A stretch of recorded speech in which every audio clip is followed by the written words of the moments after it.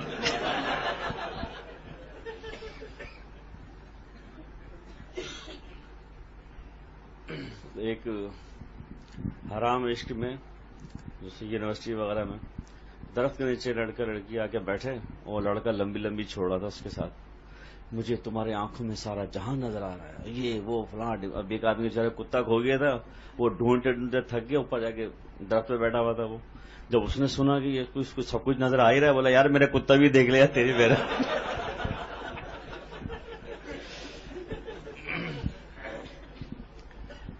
ایک دوست جو ہے اپنے دوست سے ملنے کے لیے گئے, مٹھائی کی دکان اس نے بنائی. کہا یار مٹھائی کی دکان تو بڑی زبردست بنائی تو نے یار. بولا یار بس اللہ کی دیر ہے. بولا یار یہ تو روزانہ مٹھائی کھاتا ہوا. بولا یار یہی تو بڑا مسئلہ ہے, میرے ابا کیلکولیشن کے ایسے ماہر ہیں, ایک ایک چیز گن کے جاتے ہیں. مطلب پھر تو کیا کرتا ہے؟ بولا میں صرف چوز کے رکھ دیتا ہوں.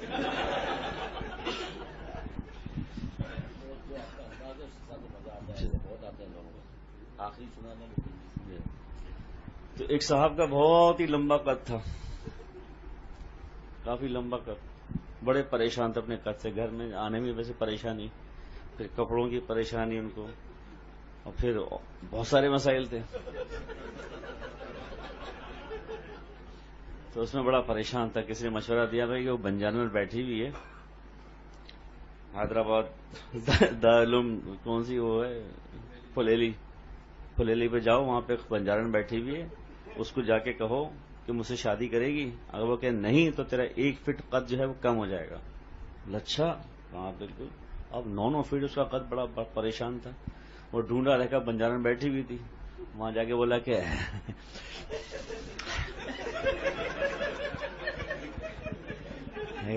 شاید میں ایسے شادی کریں گی. اس نے کہا نہیں. اس کا واقعی 1 فٹ قد اس کا کم ہو گیا. بڑا خوش کہ چلو 1 فٹ کا تو کم ہو گیا, لیکن 8 فٹ پھر بھی بہت زیادہ تھا. بولا پھر تھوڑا سا اور, پھر دوبارہ چلے گیا. میں کہ شادی حضرت فرمائے.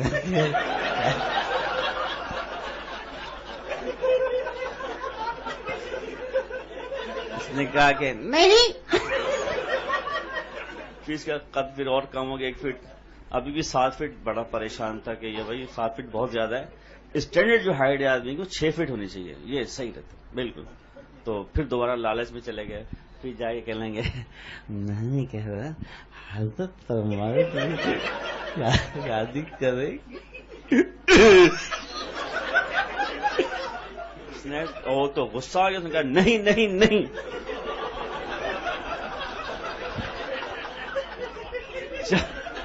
4 فٹ کے گھر میں پہنچا. بیگم نے کہا اوے منہ کدھر ہے, چل باہر نکل.